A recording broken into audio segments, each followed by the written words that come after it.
I conceptualized the economic freedom fighters, the name, the references of commissars, commander-in-chief, the 7 cardinal pillars, the founding manifesto. Majority of the leaders of the economic freedom fighters knew that I'm going to join Mkhondo's party. Sometimes this so-called brotherhood, it's not brotherhood, it borders on gangsterism. If this government of neoliberal unity persists for a longer period of time, there will be a very thin line between the ANC and the Democratic Alliance. There will be one thing. Spread the fire. Welcome back to SMWX, and today I am very excited by popular demand to be joined by none other than the national organizer for the Mkhonto Party, Mr. Floyd Shivambu. Thank you so much for joining us. No, thank you very much, and thanks for inviting us to this very important platform, and well done for having pushed this platform this far and not made it sensational like most platforms are, which is about gossip and petty issues. So it's a very important platform. So appreciate it. Yeah. Thank you so much. Well, thank you. One of the biggest episodes was our first conversation. Oh, so we'll see what happens this time. Oh, yeah. The other conversation when we were in the other side, yes. Yes. Sure. Today we want to talk, and I'm very interested in MK Party, the constitution, and the future of the country as you see it. But maybe let's start with the choice to leave, and can you take us inside that decision and what brought you to that important point? Now, look, I think that Mkhonto is a party is the most important political party in South Africa's politics now. And it needed to take the direction and the shape that it's taking now. And upon realizing that there's been so many external attempts to destabilize it, like then decided that we perhaps should play a role because we've got the experience and the necessary temperament to could manage turbulent circumstances within an organization.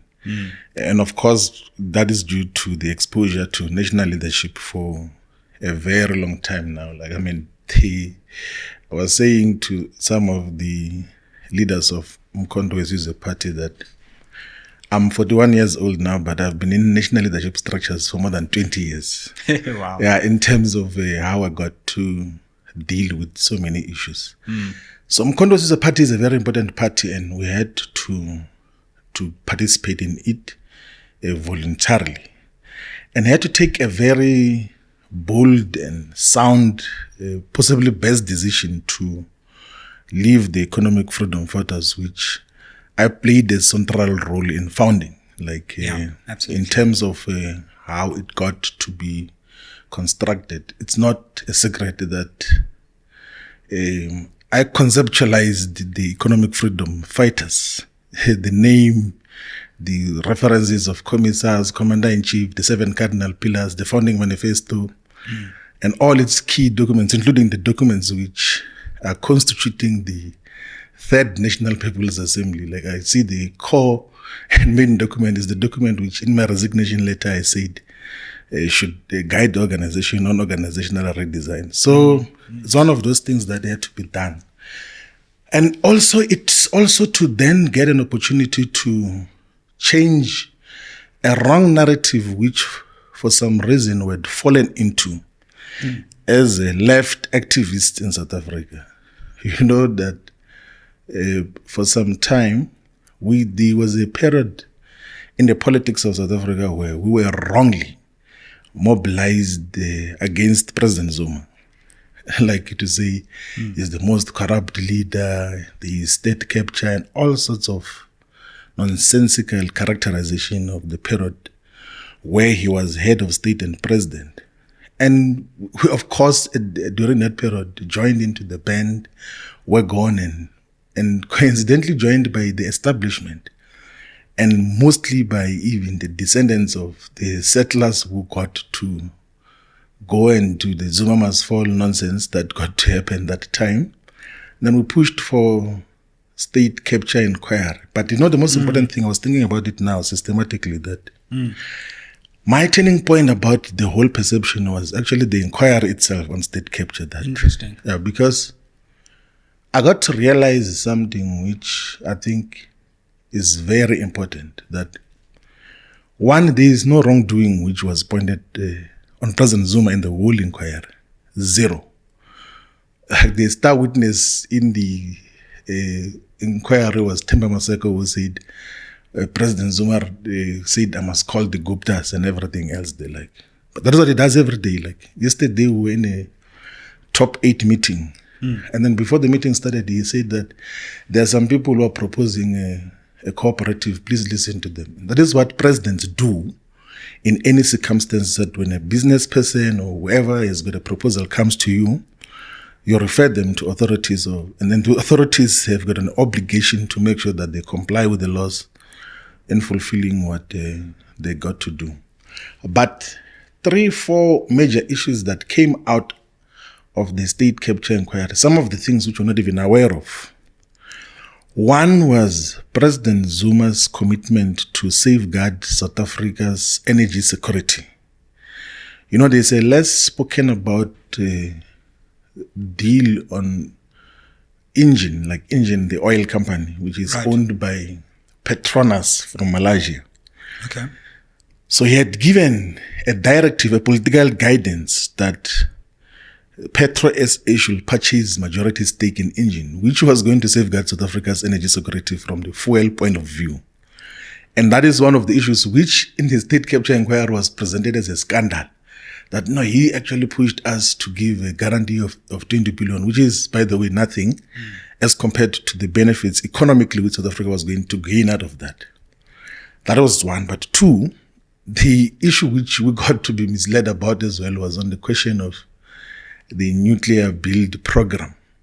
Like, if you listen to the details of it, the manner in which Eskom under Brian Molefe was directed to deal with that was the most progressive approach, because the nuclear build program was going to safeguard South Africa's electricity security, and also to have electricity which was going to be even enough to industrialize the entire sub-region in all the countries in terms of what is required.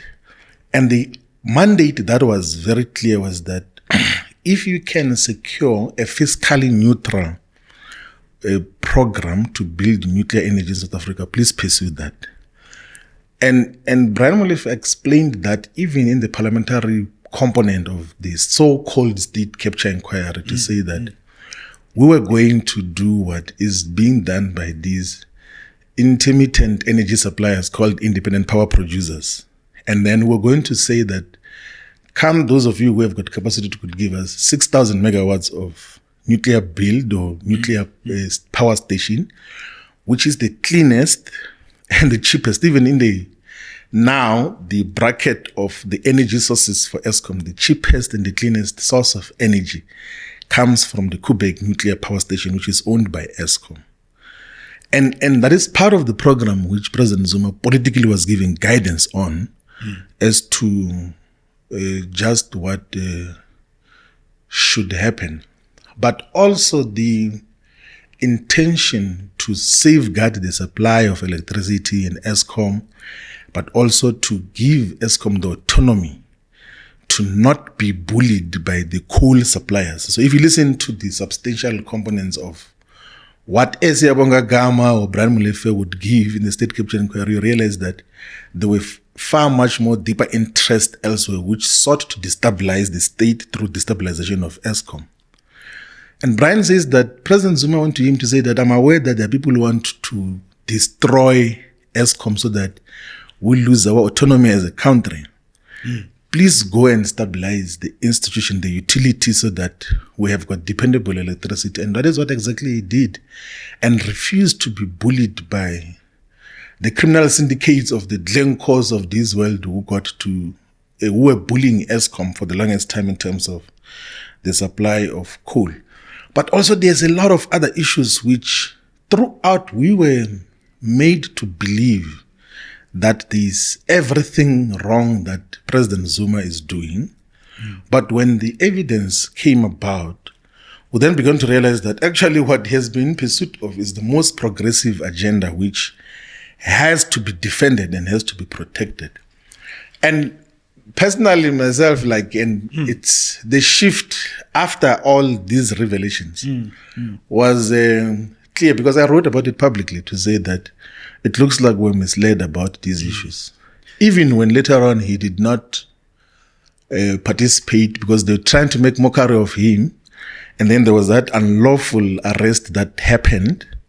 I took public interviews with even international media, with the Turkish television platform, with Al Jazeera, to say that this is completely wrong, to criminalize a head of state who otherwise has not done anything wrong. Because if there's anything wrong which he could have done, even in his absence, they could have gone and led evidence and say that these are the wrong things that he did in terms of the so-called state capture. And then got to realize that the manner in which he was persecuted is linked broadly to the bastardization and criminalization of progressive left politics globally.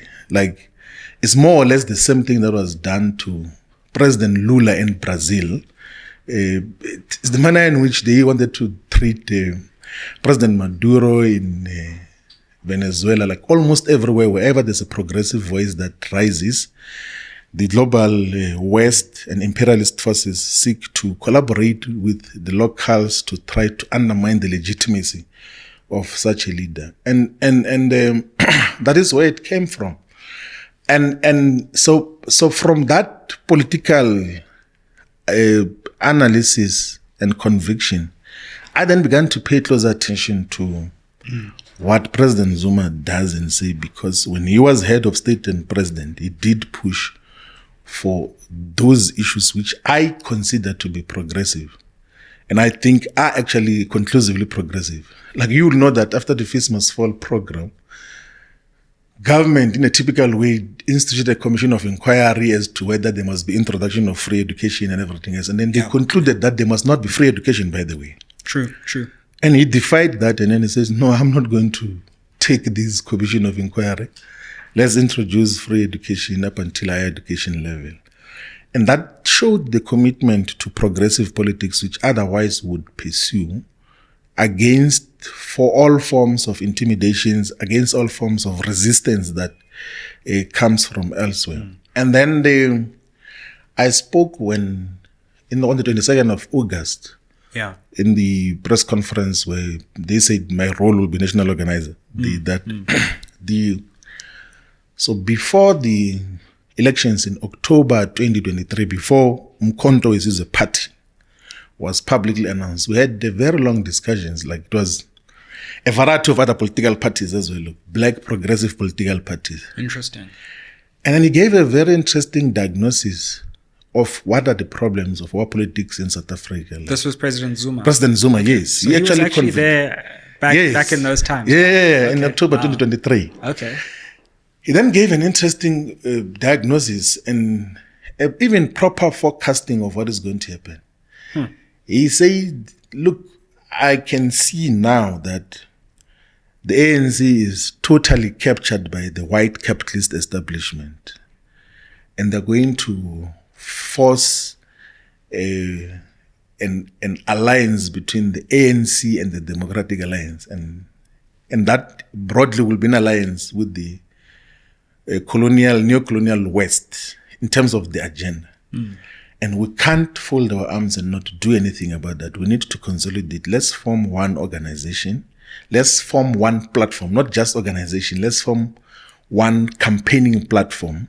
Right. Which is going to resist such a total takeover. And then we must fight for 2/3 majority. Actually, the first time there was a talk of 2/3 majority was in October 2023. And then, of course, that time, it didn't sound believable. I was like... Yeah. And then my input in that meeting was like, okay, of the parties that are here, the EFF is the biggest. Let's perhaps consider why don't you collapse everything as into EFF if you want to put an agenda? And then, of course, there was a deeper political characterization of the EFF, including identification of some of the subjective weaknesses that define the EFF, and which would make it impossible to constitute a broad front, or to be a broad front which could attract all sectors of society. And then we then agreed in principle, by the way, that let's go and have the campaigns separately. Right. But we will converge later on because our politics are more or less the same. Then we went into elections on the principle that no malignment against each other, no trying to delegitimize each other in terms of who is who and everything else there. But in principle, we are aligned in terms of the politics that we are in pursuit of. And what are those politics? Is the anti-colonial, anti-neoliberal, anti-racist politics, progressive agenda, return of the land, return of the natural resources to the control and benefit of majority of the people. So that is what got to happen. And then, of course, the election results came out. Yeah. And he did not stay away from that commitment which came from October, because he had said through some of the leaders who were there that why is it that the EFF and all these other organizations are going to negotiate on what should happen with government separately? Why don't we negotiate as a bloc that we constituted?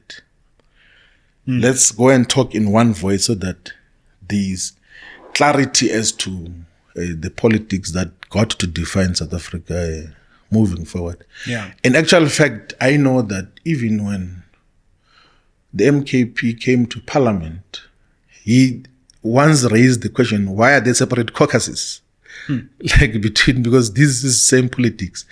And that is one category of the diagnosis. And then the second most important thing, which he, in his characterization of the politics of South Africa, was his illustration that most people don't realize why a white minority, which for the longest time was less than 5% of the population, got to be colonial conquerors and masters over a huge population for a long period of time.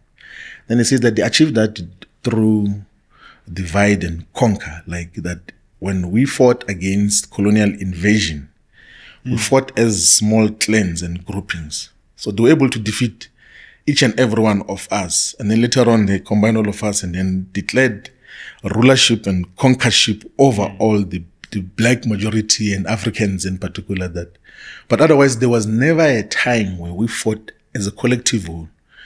So the ANC was an attempt in 1912 to unify all the forces of resistance against colonial invasion. But the manner in which it was originally conceptualized was somehow collaborationist, because it was about deputations and begging the colonial masters that please include some of us, not all of us, include some of us into the colonial government. That is what that was the original demand of the South African Natives National Congress. And begging the Queen and all that. Yeah, they were always like begging the Queen for inclusion in terms of what got to happen. And then he says that I'm realizing that there's beginning to be a resurfacing of the same phenomenon now, where the descendants of colonial settlers are stratifying black political voices.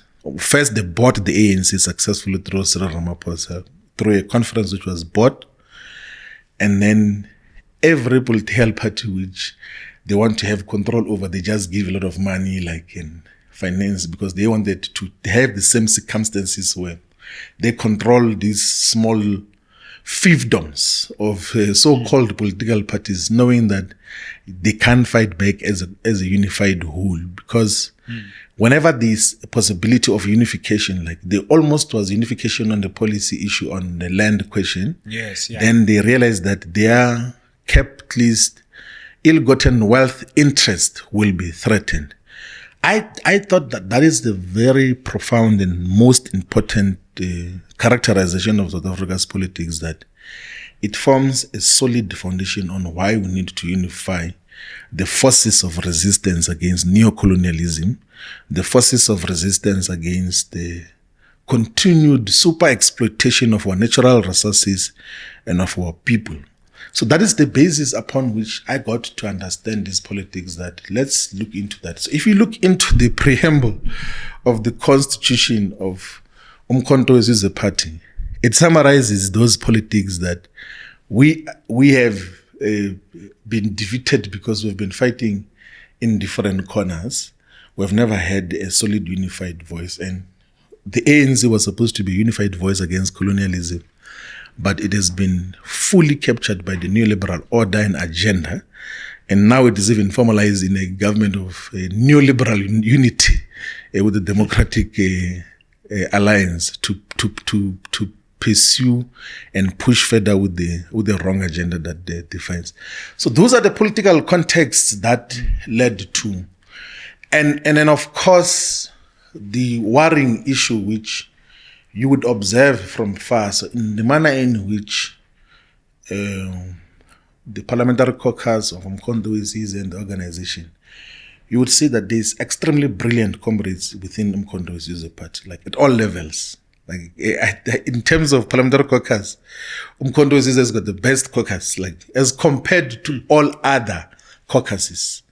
So the skill set that you find in Umkhonto weSizwe is qualitatively much superior than what you would find in the ANC, than what you would find in the EFF, than what you would find in the DA. And the DA is a team of illiterates. Like, but Umkhonto weSizwe, it's people whom, if you were to say take government tomorrow, they will run government efficiently and without confusion. They're not going to learn as to how government must be run efficiently, responsibly, and in a manner that will impact on the lives of our people much more most positively. But then there was, of course, issues which conjuncturally were lacking of the organizational experience. Sure. And the unique organizational experience of how do you found an organization. Which is something that you've done so many despite times. the political experience and depth which characterizes the leadership of Umkhonto weSizwe, none of them have ever been involved in forming an organization. And coincidentally, I had been involved in forming and founding an organization called the Economic Freedom Fighters, and thought that as part of consolidation and safeguarding the progressive forces, we need to participate in Umkhonto weSizwe Party, and not for position mongering purposes, but as part of the contributions. The day I decided to not renew my membership of the Economic Freedom Fighters, there was no position that was given to me as to what role I'm going to play in Umkhonto weSizwe Party.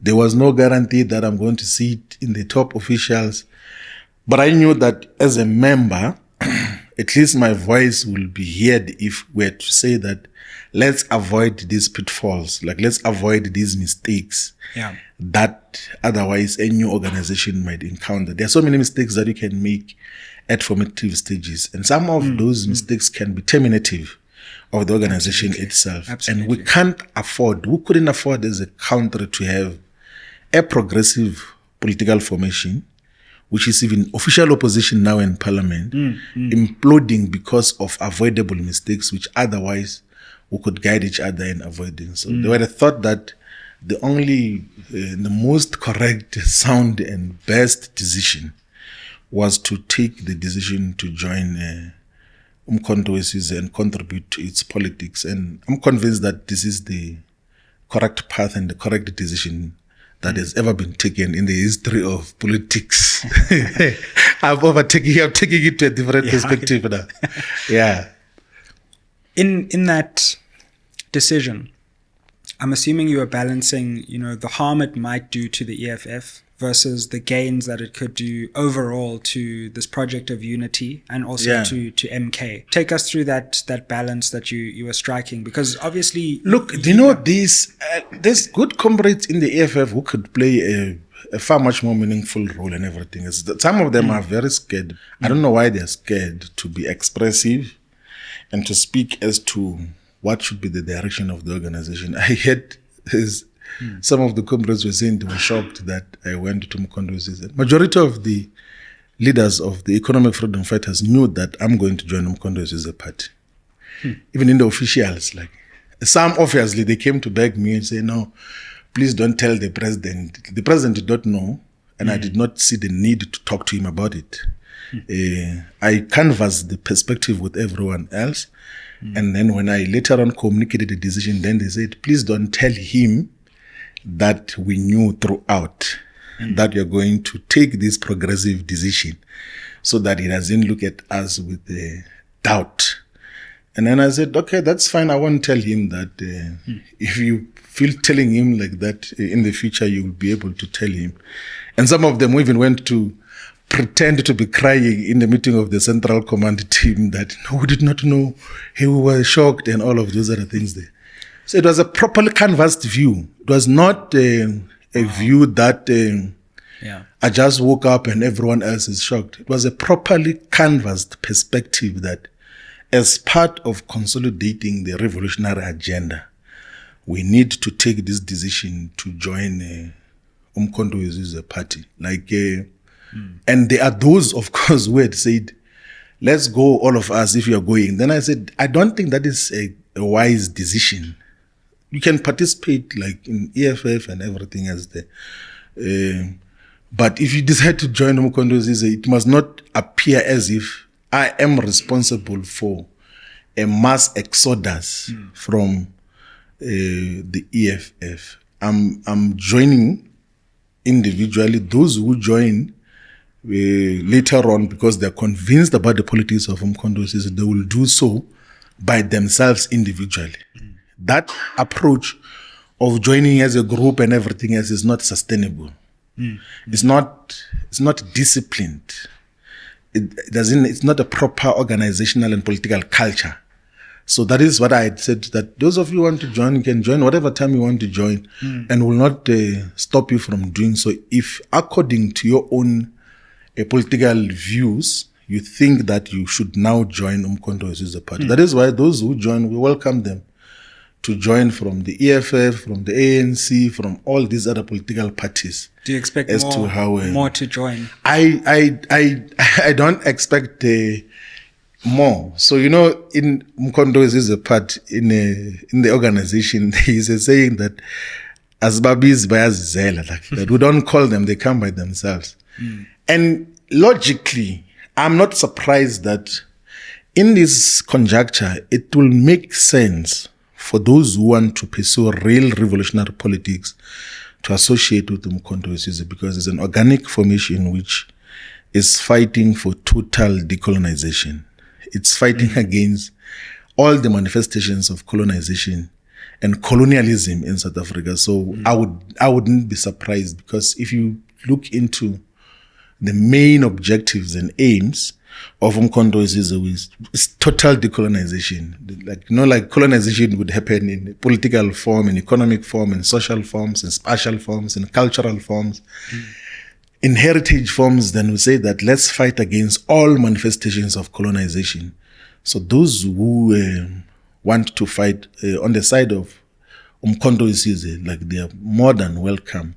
And the most important characterization, which, by the way, even comes from the political guidance from the president of MK, is the ideological posture as well. That says I don't understand why there has to be stratification or balkanization of the progressive forces.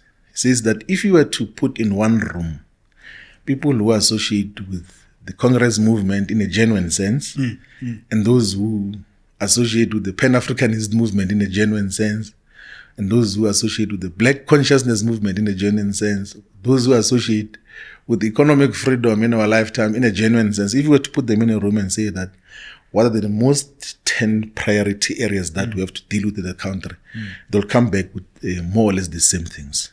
Like they won't be divergence. Even if you were to put them in different rooms and say, now let's converge.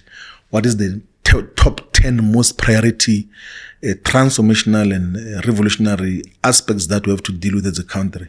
You realize that there's a lot of common things. So why then are we fighting in small fiefdoms where people are like locked into some organizations that are senseless, which have got no potential, none whatsoever, to could take over political power to transform society as a whole.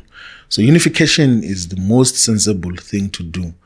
And also what gets to happen with fiefdoms is that they then become instruments for self-enrichment, like where the leaders, they utilize the political parties for self-enrichment and some status like that. No, I'm the president of what? Of some small organization which you will take power. Those are some of the weaknesses. And if we were to be guided by a true revolutionary spirit of Kwame Nkrumah, of Thomas Sankara, of the real revolutionaries, will realize that what we need currently is unification of the progressive forces. And in Umkhonto as a party, we believe that we're the platform where the progressive forces must be united. Fam, I just wanted to interrupt this episode to let you know the 4 ways you can help SMWX. Way number 1, you can invite me to speak at your institution or company. Way number 2, you can advertise on this channel. Way number 3, you can become a member of this channel. The link to the membership is down below. And number 4, you can buy merch, that's books or hoodies. Now let's get back to the episode. All our contact details are in the description box below. When you tell the story of the decision to leave and the consultations and all of that, you've been very careful not to personalize this issue, and I think that's good. Yeah, because people have constantly tried to make this about personality clashes and all of that. However, this was a very personal decision as well, because you had built the EFF. I remember meeting you in the early days of the EFF and seeing how much you were sacrificing just for the party. People don't know the personal sacrifices that leaders went through. And you built important friendships and brotherhoods and so just for the record, in terms of the personal aspect with Julius Malema, where does that sit now? I think so if you were to go to the interview that we did in the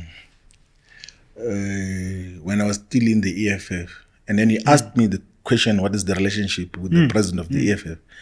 I said this political relationship, actually made an emphasis on, it's a political relationship that we had. And of course, because we work in the same spaces, we'll end up doing so many things together. If there's a family gathering, you'll get to know and then support each other and all of those things there. But the relationship was political relationship. And that's interesting. That is how it is. And I have no bad feelings about anyone, like generally. Leave the people that I work with. Generally, I don't have any personal feelings against anyone. Like I relate far much easier with comrades in the ANC. Like I talk to everyone. Like I'll talk to the comrades that we led with in the ANC. Like I talk to Andile Lungisa. I talk to Lebogang Maile for a very long time on the phone. I talk to Lamula, like about so many issues. I talk to everyone. Like I get to have political discussions with them, even if we're in different political organizations. I still talk to some of the comrades in the EFF, except those who feel like they might be doubted for having engagements with me. I don't have problems with anyone, but I'm able to distinguish that there's a political relationship and like so-called brotherhood and everything else. Because sometimes this so-called brotherhood, it's not brotherhood. It borders on gangsterism, a gangster relationship that we're together. If a person is wrong, we can't call each other to order. Like you defend each other even when a person is doing wrong things, is now venturing into wrong politics of being boastful and doing wrong things in public and everything else, and disrespecting people, and then you don't say anything because of brotherhood.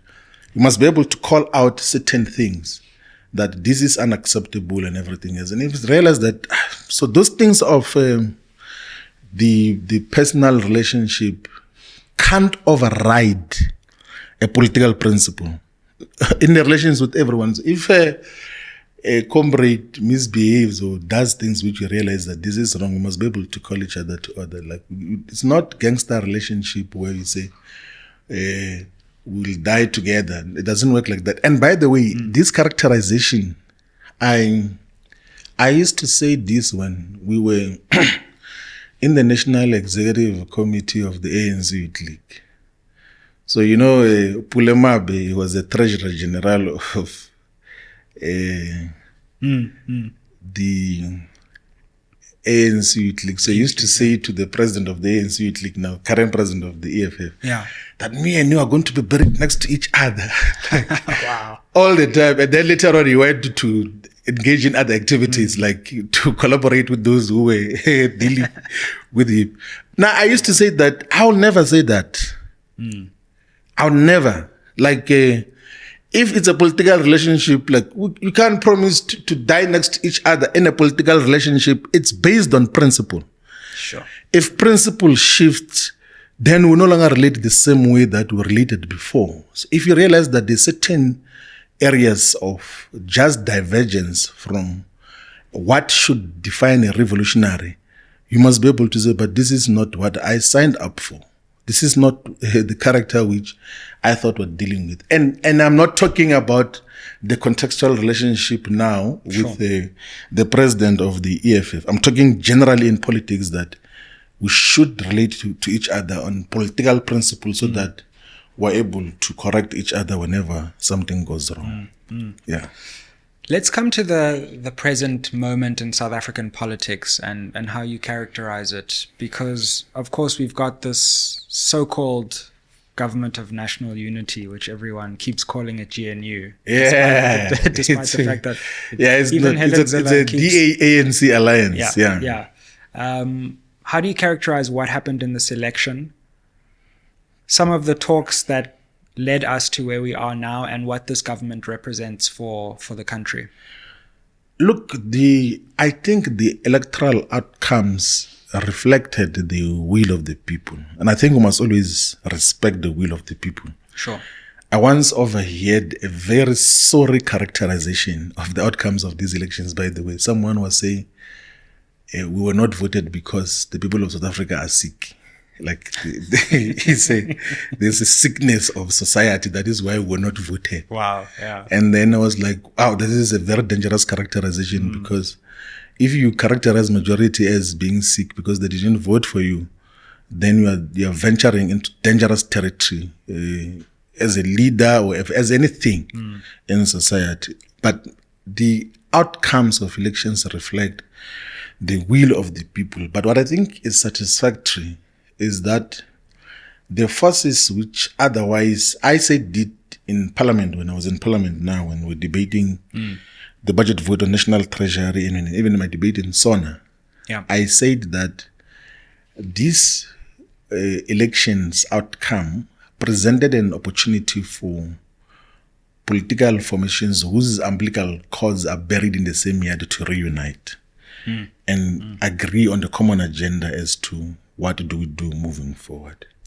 How do we constitute a progressive government? And the progressive forces whose umbilical cords are buried in the same yard would constitute more than 2/3 of the politics in South Africa today. As we stand today. It's so unfortunate that the opportunity to do that was not pursued, and largely for subjective reasons. So I was in why do you think that was? Because you're one of the people who would have seen this. It's also the misreading and the ego issues that were at play, and like that. No, you cannot talk to me like that. You cannot do this. I can show you. I can just go and do as I wish, and everything as this. I was involved in the negotiations, absolutely, far much more intimately, and I know that this ANC-DA alliance is not a result of a principled decision. It's subjective considerations that were at play.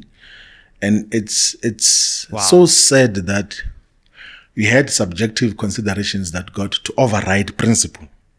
altogether. So the manner in which it was handled was unfortunate, and it speaks to the political and ideological maturity of the leadership in general, in all formations, in terms of what got to happen. And of course, there was also a mischaracterization of what was the position of Mkhonto-Wesley's party during that period. And of course, because because Mkhonto-Wesley has announced in December 16, 2023, and it goes into election trail, there's no identifiable leadership structures. And President Zuma correctly, whenever people make mistakes which are costly to the organization, he takes decisions to remove them immediately. He doesn't play. And that is how he operates. That this is a foundation of the organization. So you can't have defective characters at the core of the foundation, because if you have defective characters and politics at the core, the organization will be deformed forever. So you need a core that is much more solid, so that you know that the foundation is solid. Thereafter, you can be able to then deal with everything else. So then MK in the negotiation process in the 14 days was not that accessible. Right. So people did not know where to find it and everything else. And then there were lots of subjective weaknesses that defined both the ANC and the EFF as well, in terms of how the approach was handled. But otherwise, this tragic situation of a government of neoliberal unity could have been avoided if a certain degree of maturity and proper protection of principled politics should have been applied. If that had been applied, we're not going to have this situation that we have currently. It's subjectivity got to override objectivity. It got to override principle, and it's one of the things that have to be reversed in the foreseeable future, and that will require leadership that is much more focused and disciplined in the manner in which we deal with politics. What defines our common interest? We share a common constituency. What is priority, and all of those other things there. So why would the ANC go into government with an organization which is diametrically opposed to everything else, which on paper it stands for, whilst there is alternatives which could constitute a progressive government based on the will of the people, based on the Freedom Charter as well. And what do you make of how the coalition government has fared since it was constituted? They obviously will not be tangible assessments and tangible results that they could achieve within the 100 days. But you can see that they will perpetually and consistently be sacrifices that will be made mostly by the ANC. So, for instance, they signed the Basic Education Laws Amendment law, and then the president of the ANC says that certain sections which are objectionable on the side of AfriForum and the DA are not going to come into effect now. You might capitulate forever. The ANC might capitulate forever. So it will be a game of capitulation on many principal issues. And that capitulation will compromise the interest of our people. That you are guaranteed. Like every time there's a compromise, it's at the expense of our people. It's at the expense of a transformative and revolutionary agenda. So, and everything else that the descendants of colonial settlers will object to, there will be capitulation by the ANC. Of course, they will act bolder in terms of how this is being handled. They will communicate all sorts of mixed messages, but they're going to capitulate to the DA's agenda. So they won't be. So if this government of neoliberal unity persists for a longer period of time, there will be a very thin line between the ANC and the Democratic Alliance. There will be one thing, and then that is why that we have to build an alternative, a platform, a revolutionary platform, which Mkhonto-Wesley is as a voice that is going to represent a majority of our people. And then, of course, if the liberation forces and those who are progressive within the ANC say, let's pursue a progressive unified agenda, we will listen to that. Yeah. Very interesting. And I wonder what you make of some of the early statements from within the ANC alliance that there's not happiness with this coalition already. So we have had Solly Mapaila actually on this channel actually just saying this is a sellout deal, which I was shocked at publicly. Obviously, they've been the Gauteng ANC is clearly, even if it's not saying it, it's doing something completely different. So it seems that there is at least some internal opposition, at least a segment of that alliance is opposed to this move. Yeah, you know, the SACP General Secretary's characterization of the Government of National Unity is the most correct and the most sound characterization. And I just pray that he will not be a coward and be pushed back successfully to fall into agreeing with that. I almost said nonsense. I realized that or rubbish, but I realized that like the language has to be different. Like so but that's what it is. Like I hope that he won't retreat in terms of that characterization. It's the most correct characterization that it's a sellout position, which is largely pushed by the neoliberal faction of the African National Congress, and coincidentally is what President Zuma had said should be prevented when he then had this discussion with different political parties in October 2023 that we're headed towards the unification of the white and a component of the ANC because they want to take over this thing and we have to prevent it. So that is one of the issues. The only issue which I would think the General Secretary of the Communist Party should come to appreciation of is his current mischaracterization of MK. Like, I think he becomes sentimental sometimes to think that, the name MK, he was in MK and Zuma this, state capture this, and all of those things which are just a wrong reading. And we will take time as the leadership collective of Umkhonto weSizwe and through the guidance of the president that let's engage with all the unions. Let's engage even with the Communist Party. Let's engage with everyone else to explain what our politics, so that even when we disagree, we know that we disagree on a principal issue, much more fundamentally. I'm saying this because when there was a huge discussion in the officials of Umkhonto weSizwe, the comrades were saying, let us found unions. And then he says, why would you want to divide unions? Like, because unions are stronger when they are unified. If you have got issues with unions that are partisan or they force their members to support a different political party, go and meet with them, talk to them, and then be able to have a common perspective. So it's the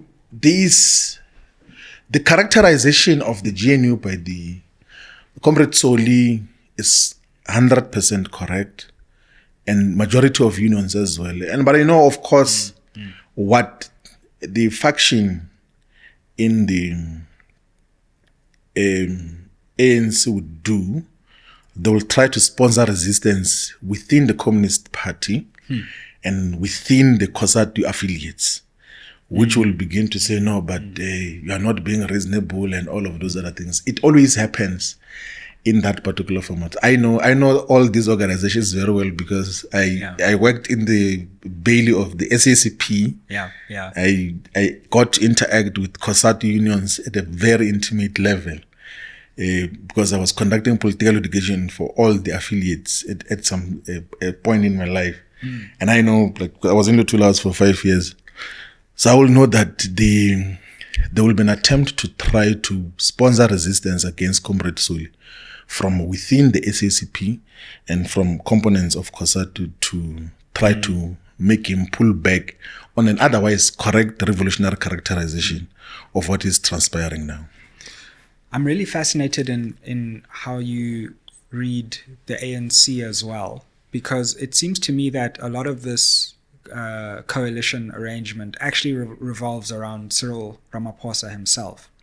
That when he leaves, it's not clear to me that, well, depending on who succeeds him, the DA would stick around. So in some ways, it's a short-term situation for now, and we'll see where it goes from there.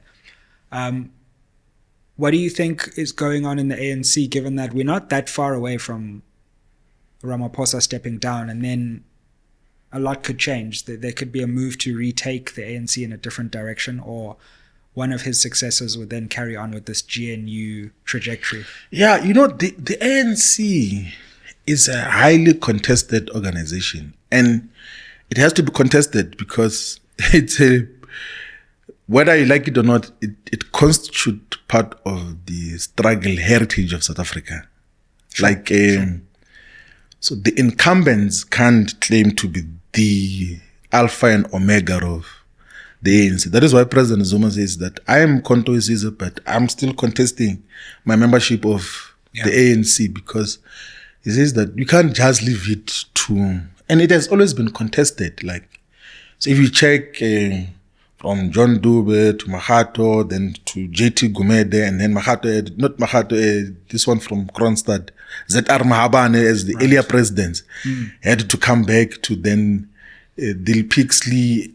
In the entire lineage of the ANC presidents, there's always been ideological contestation of its form and character by different forces. So it has to be contested, by those who are inside the ANC and those who can share perspective from elsewhere as to what politics does it embrace.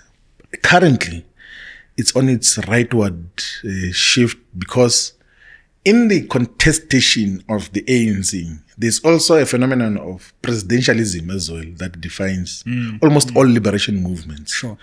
And it defines the ANC that the president's word sometimes can become final without much contestation, or the president's perceived or real intentions can become policy decisions, even when they are not properly tested and debated in terms of what happens. So the ANC will constantly be contested, and would encourage the comrades who are inclined to a revolutionary agenda of reversing the legacy and vestiges of colonialism and apartheid to appreciate the simple fact that you can't achieve a revolutionary agenda in alliance with the Democratic Alliance. It represents a counter-revolutionary agenda. It's about protection of white privileges and the status quo. So it has to be contested, and then moving forward, let's believe that there will be less of this subjectivity that I said got to overwhelm principle and overwhelmed objectivity in terms of how coalition politics could have been handled differently. Because you can't, for instance, be a senior leader of a political party like the ANC level, and then your characterization of another political party, black political party, which has got upward of 2.5 million, and say, that is Zuma's stock fell. And loosely like that. The disrespect that you show to the people, and then all sorts of slander that is being utilized. It doesn't help anything. It doesn't help anyone.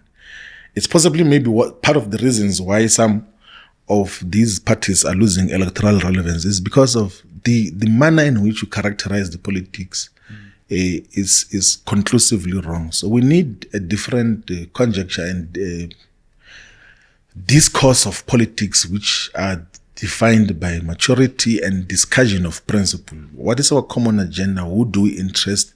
What are the interests of the people? How do we commonly pursue them in terms of what is required? Not these subjective issues and everything else. It's tiring. It's actually disheartening. I would encourage everyone who is to speak against such. And you know what is even a much more tragic situation? You find these youth and student activists, right? They think it's revolutionary to throw insults at people. Take a platform, say so and so is this, so and so is that. And talking about body parts of people, this person has got a big head, this one has got a big nose, this one doesn't walk properly. It's where is Marxism in that? Where's Lenin in that? Like, no, Lenin was the most robust of revolutionary leaders. He would characterize the politics of his opponents. Nowhere in his characterization of any one of his opponents, even the worst of opponents, did he describe their physical appearance. It's one of the things which, as a generation, we have to suppress and isolate much more firmly, so that we have a proper matured politics that must define everyone else in terms of how it got to happen. And then, of course, from time to time, people get trapped into those things, but it has to be outdone with. We have to outgrow such kind of wrong politics.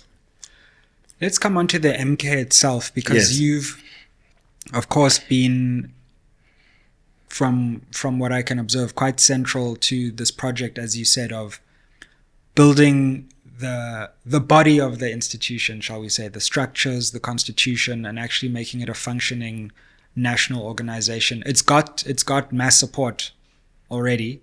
It's got top leadership, but you've been central to the project of organizing and building the institution from the ground up now.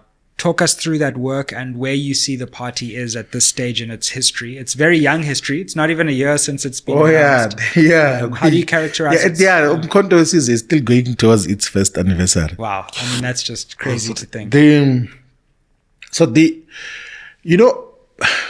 I guess, in almost all political formations that I got to participate in, I've always played a functionary role.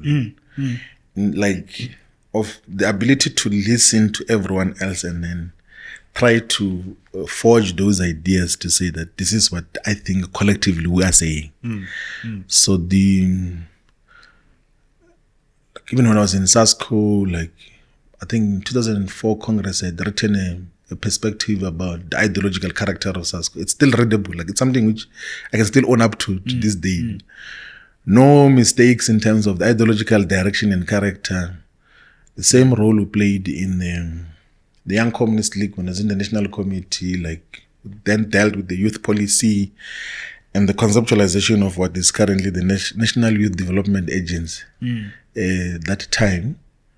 And the ANC Youth League, the conceptualization of the clarion call on economic freedom fighters and the economic freedom struggle, economic freedom in our lifetime, in a measured way, and not that I can claim to be the originator of those ideas, but have played a central role in consolidation of those perspectives, and then articulating them, and then be able to articulate it clearly in terms of what got to happen. So in Mkhonto is got to consolidate the views that and for all the perspectives and all the views, there's huge support of Mkhonto from traditional leaders, from religious leaders, from people who legitimately say, why is the institution of traditional leadership being isolated completely? It's just noted, it's not recognized. How do we get that to have a say in the governance of society? And then we say in the constitution that let's recognize the house of traditional leaders in the legislative processes, and we don't abolish democracy.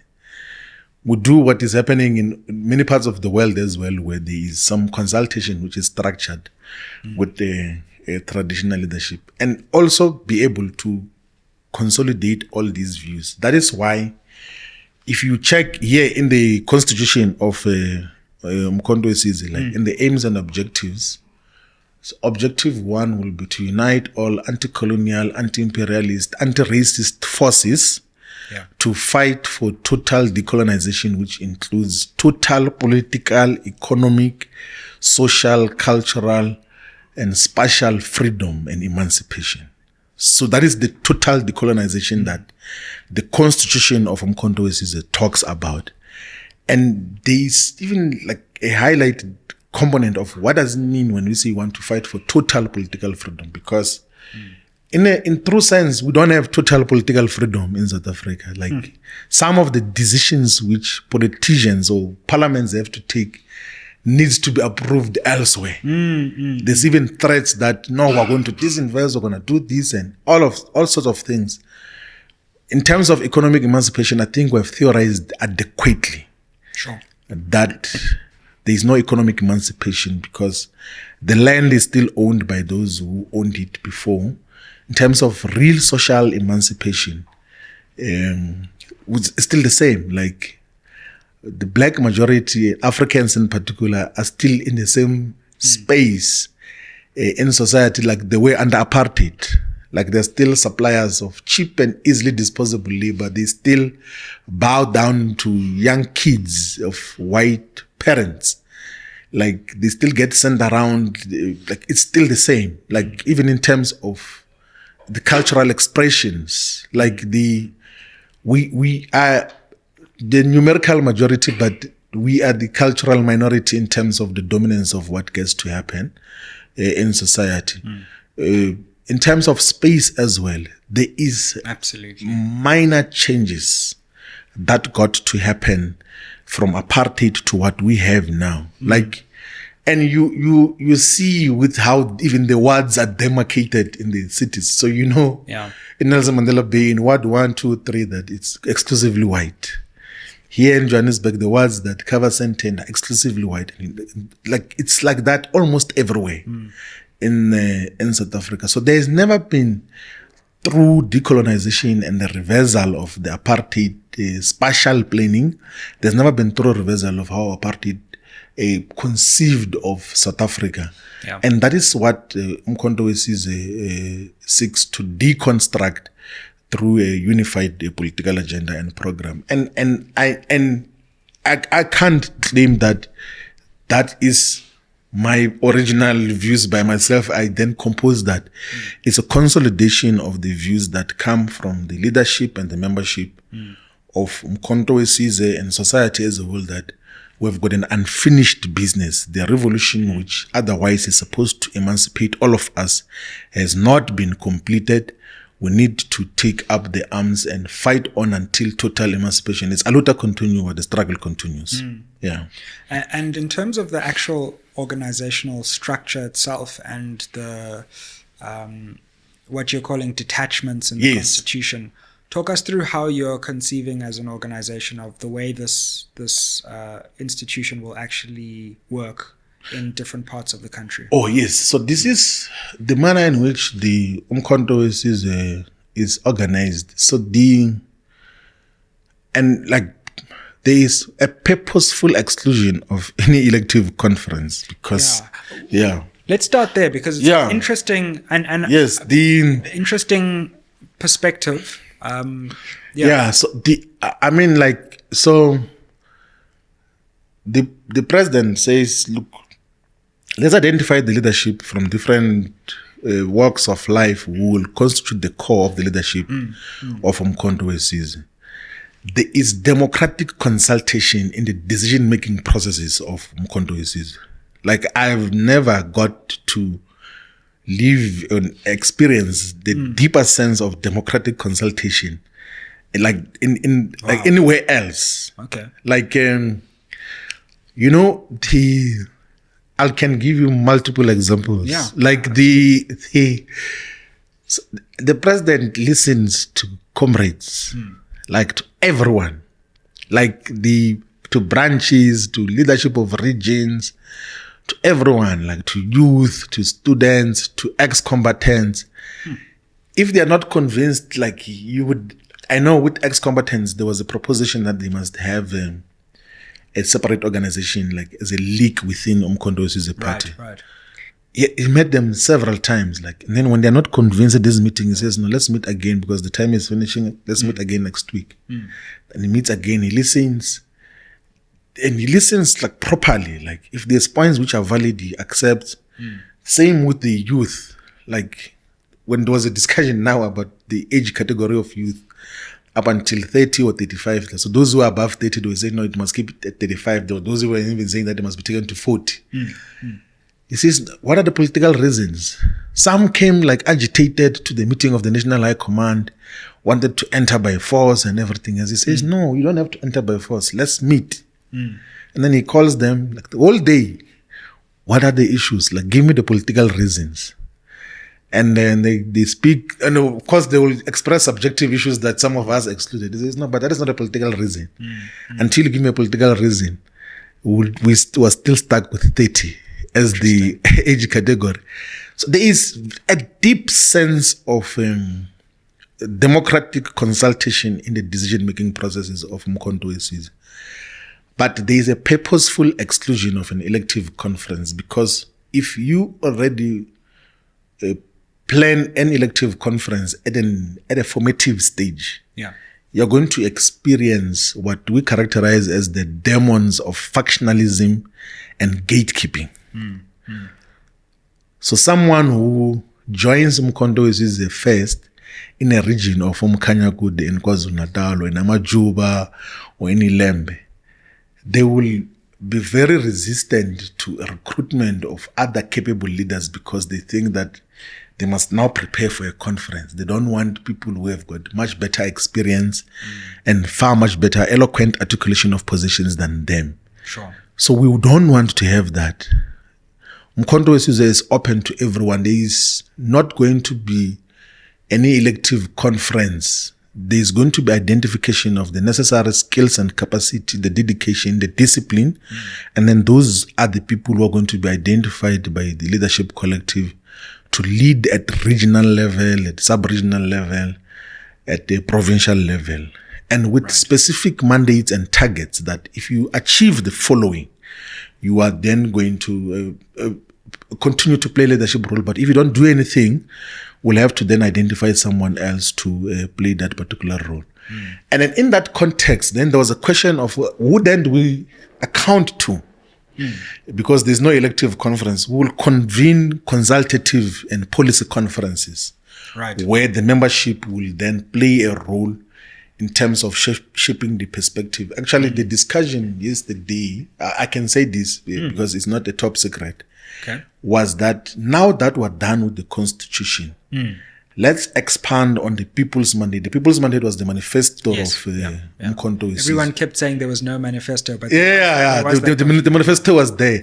And actually, people are claiming that there is no policies. It's not true. Like there is clear policy framework and intention. Like it's the same with the ANC, it's the same with the EFF.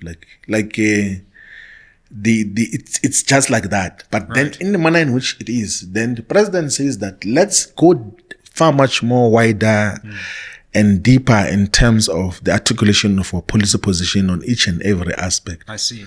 We need to do the basic policy document, which will be articulating our positions on all areas, and that we should source the best of expertise and skills in terms of how do we best handle most of these issues. And coincidentally, we have got possibly some of the best brains in different sectors that are members of Umkhonto weSizwe. For instance, if you were to talk about the rail project in South Africa as to how we can utilize rail to transform South Africa's economy, like Montana, Siyabonga Gama are a perfect fit. They are not going to theorize things that they have no clue about. They can come with a very clear perspective on energy, and Brian will come. Brian went to start the nuclear energy in the Massachusetts Institute of Technology, which is always ranked the best university in the world. And he will come with a clear, ready solution as to what should happen. But even the other insight that come even from the commissariat that doesn't play a public role, you begin to appreciate that this is real politics. It's not like some imaginations where people think you can do things that have never been tested before.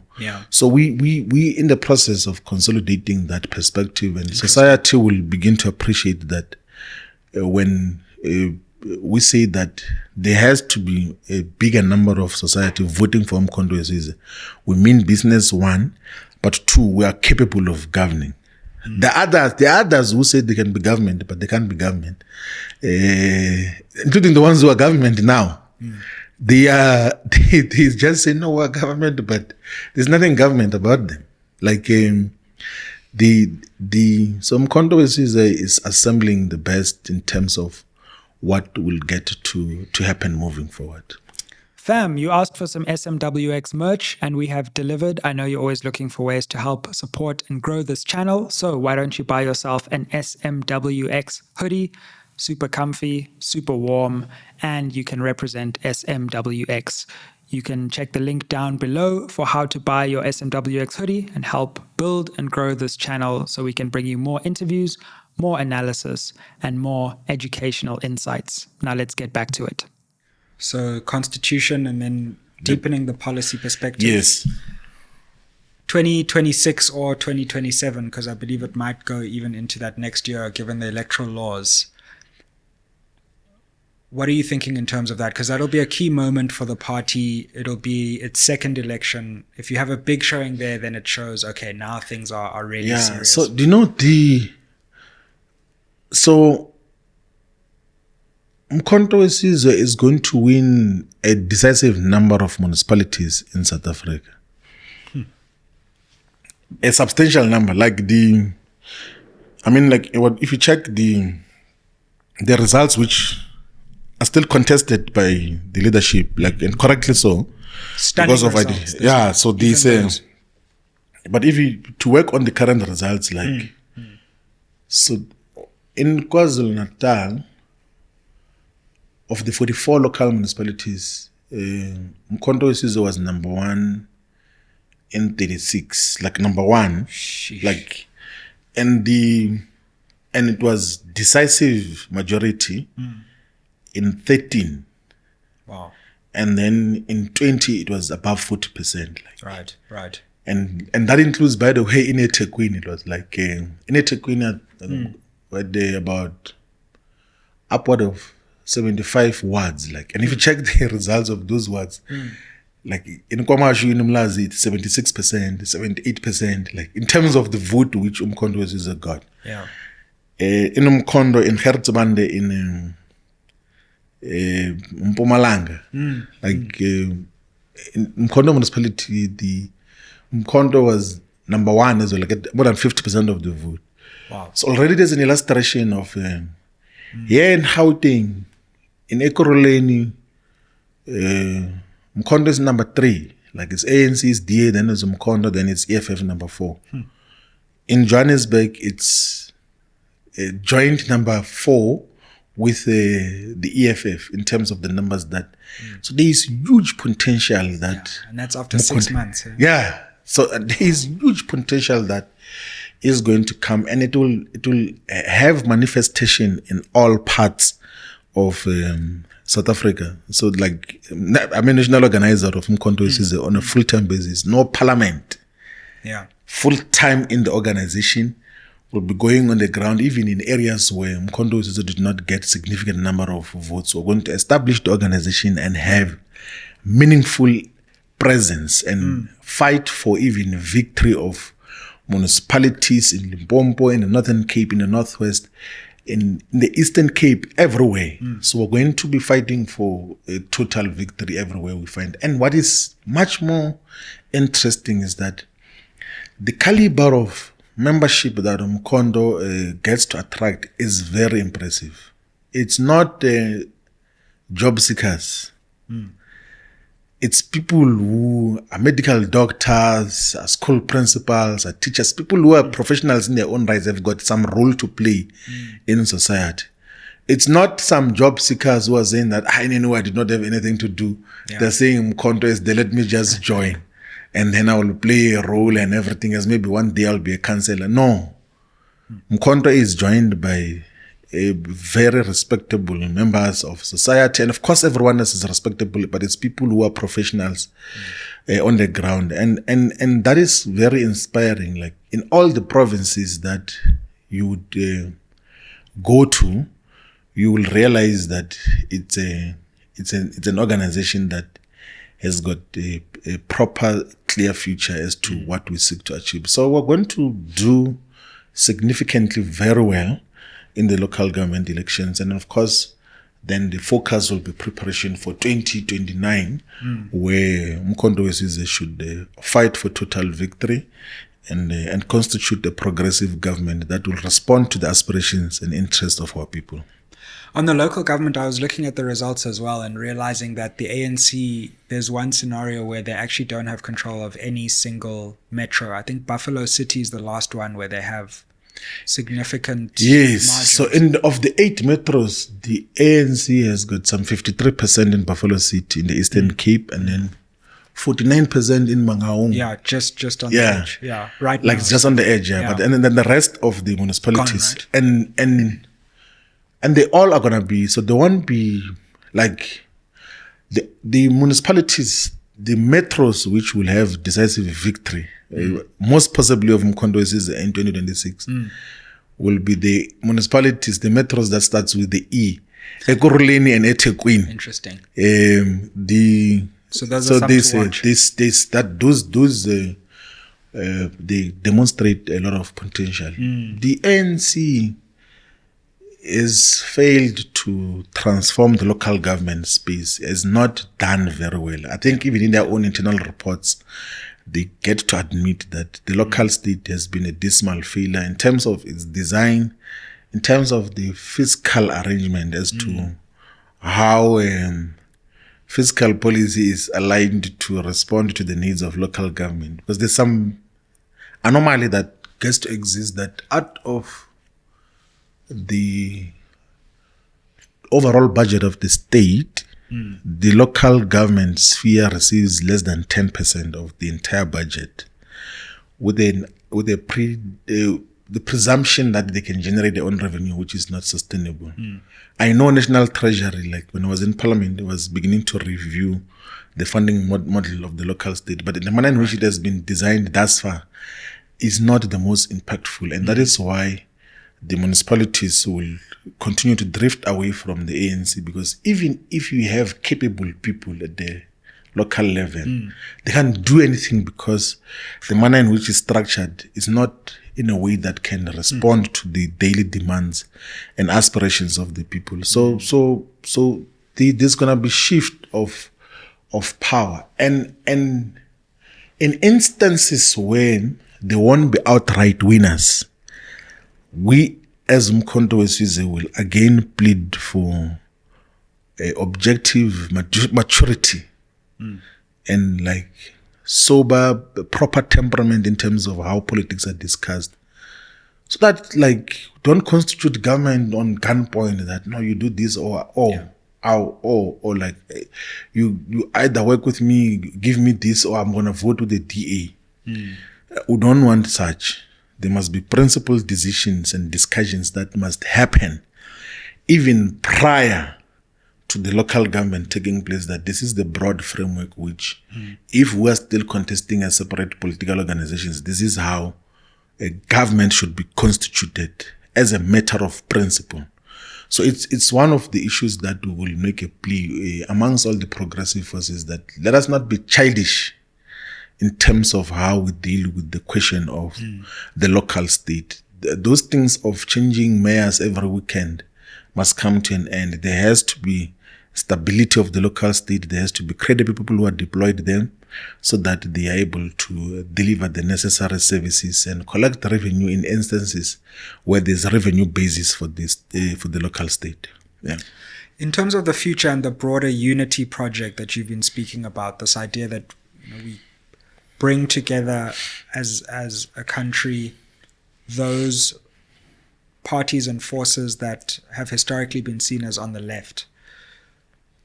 How would you see that unfolding in the future? If we could see some kind of unity between Mkhonto weSizwe, the EFF on the other hand, and maybe some sections of the ANC, whether they form something together or they coordinate, that could be the biggest political formation in the country. How do you see that actually panning out? Like I think at some stage there has to be unification of the anti-colonial and anti-neoliberal, anti-neocolonialism, anti-racist forces. And the rallying point as part of the minimum projects can be the Freedom Charter and many other considerations as well. Can be the anti-imperialist agenda, like to say that the imperialist West has never had the best interest of the African continent, of all the global South in its entirety, by the way. Their relationship with the rest of us has been an exploitative relationship where it's about extraction of natural resources and bringing back finished goods and services. It has been about destabilization of our economies, of peace and stability and all of those other things. So if there are common principles that define all of us and even the commitment to redress the imbalances of the past caused by colonialism and apartheid, I think there has to be in the future a program to have a unified perspective. And we providing that platform through Umkhonto weSizwe, that of whatever political, ideological, left perspective you think you belong to, you will be a perfect fit in Umkhonto weSizwe. But appreciate that in terms of the left politics, it's a broader movement. It's a broad liberation movement in terms of the left politics. So someone will say, Floyd, you are a Marxist-Leninist, you're fighting for socialism. Like, you must appreciate that I'm operating in a broad left movement, which has got objectives in the constitution. That is what we're fighting for. And majority of those perspectives, they've got socialist orientations. I don't have a problem with that in terms of how but you can't have segments who will come into the organization as a sect and want to impose their narrow agenda into the entire organization. So the entrism will never be permitted, where you believe in something for your own sake and then you want to bulldoze the entire organization for your own perspective. So it's a platform for unification of all the progressive forces, and we think that it's a liberation movement of a special type that is relevant for the contemporary politics of South Africa, where there is deliberate and purposeful balkanization and stratification of political parties of black people. So we have to create a platform where everyone else can find expression. And then, of course, defined by the values that we outline there of meritocracy, of knowledgeability, of Ubuntu, of honesty and respect. That you must not tell lies, you must not claim easy victories, you must not insult people. Talk politics, don't characterize the physical appearances of people. It has nothing to do with politics. It's foolishness to take a platform and want to characterize the physical appearances or body parts of other people, and then you think that is being revolutionary. It doesn't appear anywhere in revolutionary history. It doesn't appear. There is no one. There is no Thomas Sankara. There is no Patrice Lumumba. There is no Kwame Nkrumah. There is no Fidel Castro. There is no Che Guevara. There is no one revolutionary who has ever claimed revolutionary credentials by characterizing how people physically appear. It's not politics, and that has to be suppressed and isolated successfully, so that we are able to unite the progressive forces and build an agenda moving forward. That is what, as a generation, should strive towards achieving, and not entertain side shows of imposters who are in pursuit of something else. One last question, because you mentioned the world and the shifts in power in the world, and we speak during a week where the BRICS summit is underway. Yes. I know that former President Zuma thinks quite a lot geopolitically as well. Where do you see MK fitting, but also South Africa? Where should South Africa be fitting at this moment, where the West is not able to unilaterally decide the direction as it used to, but there's still a new potentially alternative order that hasn't fully built itself yet? Yeah, and actually, do you know, the one is that in the aims and objectives of Umkhonto weSizwe Part 2, we mentioned BRICS like as part of the alliances that must be protected and promoted, and be broadened to include all the progressive forces in the world. And this is one of the most profound political achievements as well of President Zuma, that when he was president and head of state of South Africa, he took the initiative of joining the organization, which in the beginning was just BRIC. There was no S. So the S was added as South Africa from Brazil, Russia, India, China, and then S was added as South Africa through the political guidance and intervention of President Zuma, because he's always understood that we need to associate with the progressive forces globally. He has never been a puppet of Western forces. That is why even domestically, those who represent the West have never got to have a hold over him.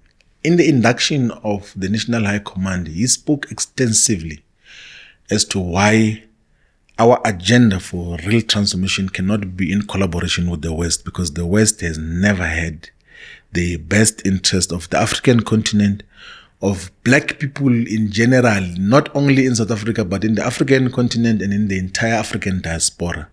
Like, he spoke far much more clearly that our agenda has to reinforce the interest of the progressive forces. And that is the agenda that we should unequivocally associate with. And we must not be found wanting. Like, we must not try to think that we're playing some balancing act and everything else there. There is nothing progressive, there's nothing developmental we're going to get from the G7. Zero. Like, if anything, there's optimal developmental benefits that we can gain out of a meaningful economic relationship with Russia, with China, with India, with Brazil. Now this edition of the United Arab Emirates, the Kingdom of Saudi Arabia, of the Federative Republic of Ethiopia, and all these other countries that are coming in. Like, and those relationships can constitute the core of how we get to qualitatively and quantitatively expand South Africa's economy and the entire African economy in a manner that is going to benefit everyone else much more meaningfully. Like, by all means and standards. I'll give you a simple example.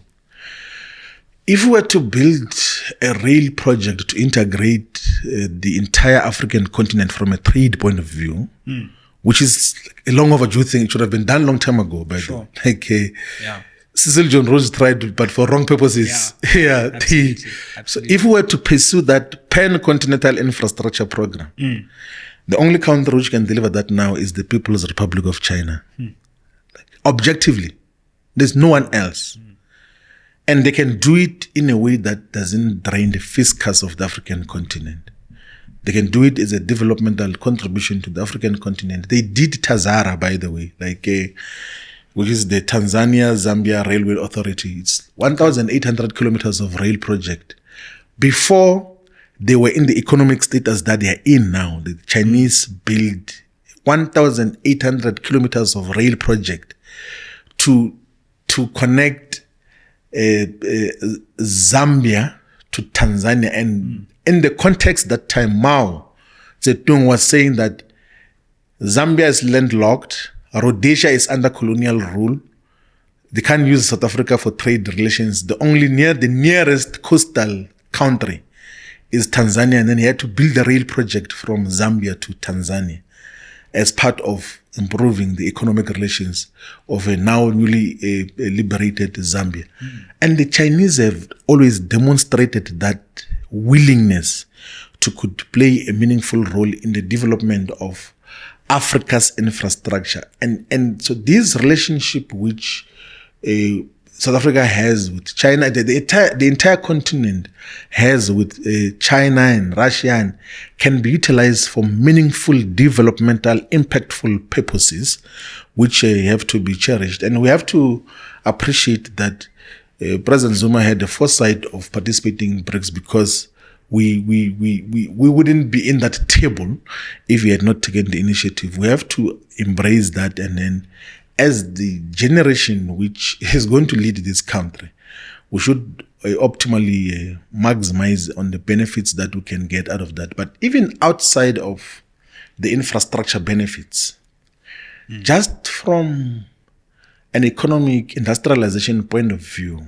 like, so if you have got access to the Chinese and Indian markets, you're done. Like, 2 billion people already. Like, So whatever you produce here, like whether it's in the food economy, whatever you produce, and then you have got access to the Chinese and the Indian markets, which are the fastest growing economies currently, your economy is fully developed because the buying power as well is increasing in those economies. So the relationships that we have are very useful. So we have to cherish and actually embrace what has been bequeathed to us as a generation, that we're left with good relations which we must get to build on as part of what we seek to achieve moving forward.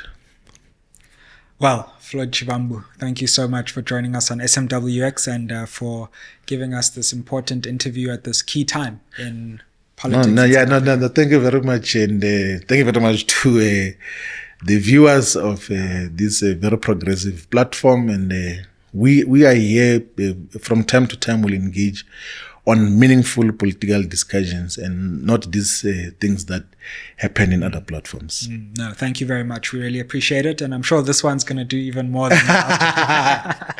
Yeah, let's hope so, yeah. Thank you for watching. Like, share, subscribe, comment down below, and help us get to our next milestone of 200,000 subscribers. Aye.